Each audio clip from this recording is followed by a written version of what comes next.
Today we're talking about a really big topic. That topic is anxiety. First, let's talk about what I mean by anxiety. The American Psychological Association says anxiety is an emotion characterized by feelings of tension, worried thoughts, and physical changes like increased blood pressure. I know you know this. Anxiety seems to be one of the top things that people are talking about right now. When you're feeling anxious, you're looking for possible threats in your environment. As a result, you may feel tense, nervous, or unable to relax. You may experience panic or a sense of dread.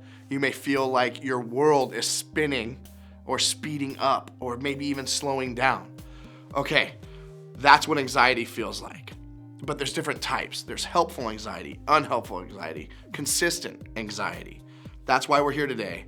I want us to elevate the way that we think about anxiety crisis going on around us right now. Here's what we all know. Anxiety is something a lot of people are dealing with. But from one of my own experiences, and most likely from some of your own experiences, the feelings of anxiety we face can make us feel like we're all alone. Feeling alone or like no one else can understand our anxieties might be the reason why so many of us try to find ways to avoid dealing with our anxieties at all. What I mean is, we try to cut corners instead of facing our anxieties head on, instead of figuring out how to really deal with the unhelpful anxiety in a way that gets under control or at least helps us manage it effectively. We all do all sorts of other things to try and get around having to take the really hard steps of actually dealing with it. Here's the issue with the way that so many of us typically approach anxiety. Trying to avoid, fix, eliminate, and go around anxiety doesn't seem to be helping. If pushing through, avoiding, or ignoring aren't working, is there a better way to deal with anxiety? Well, a few thousand years ago, this guy named David, who happened to be a really, really powerful king, wrote something that can be helpful for the conversation that we're having today. Well, he wrote a poem about the difficult time in his life that shows us a different way to deal with what we're facing with. I'm gonna read through his entire poem, but I'll stop ever so often to explain what he's talking about. Check out what he wrote. The Lord is my shepherd. I have all that I need. He lets me rest in green meadows. He leads me beside peaceful streams. He renews my strength.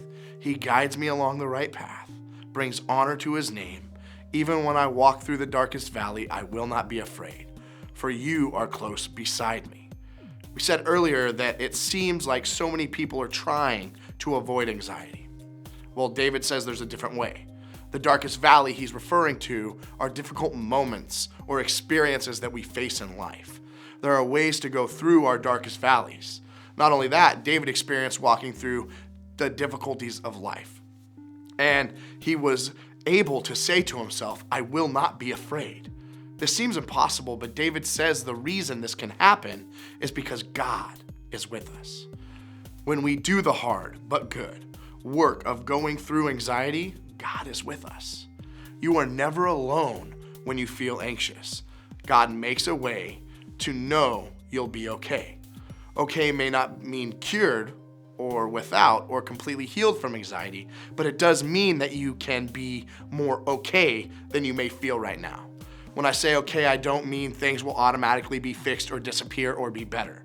But what I can tell you is that once I realized I'm not alone, that God is with me, and there are ways to management, I'm way more okay than I've ever been before. Not everyone will need the same things that I did, but any of us who are struggling with anxiety can take steps to go through anxiety in order to be okay. In fact, as David closes his poem, he gives us a glimpse at what goes on once we decide to go through and not just try to avoid. Your rod and your staff protect and comfort me. You prepare a feast for me in the presence of my enemies.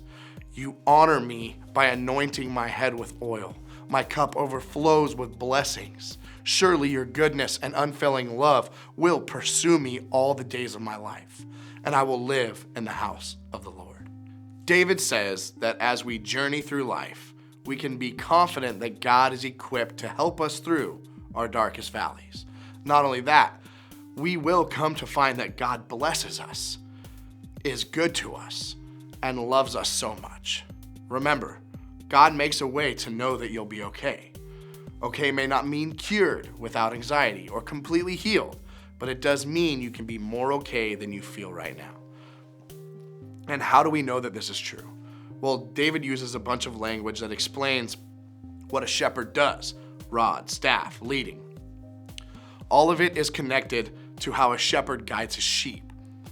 Check out something Jesus said about himself. I am the good shepherd. The good shepherd lays down his life for the sheep.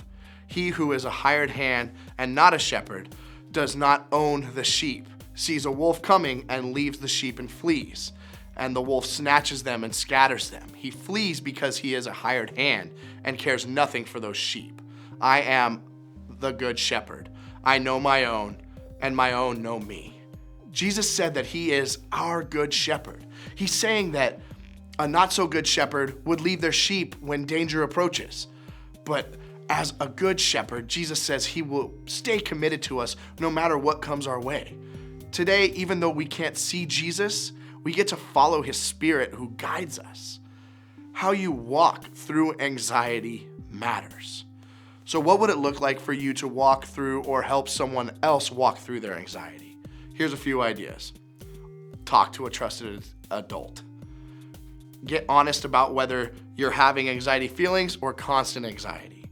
Asking for help, determining which one you're experiencing. Talk to God about how alone you feel when you're anxious. Address the anxiety when you see a friend struggling with it. Learning more about different kinds of anxiety that we experience. Being open with someone about the things that we're worried about. Start seeing a counselor. Seeing a medical professional about starting medication. But here's the key. The step that we can all agree to take is the first step. So what's yours? What's going to be your step? One step at a time to move through and not around. That's the way forward. God makes a way where you know you'll be okay.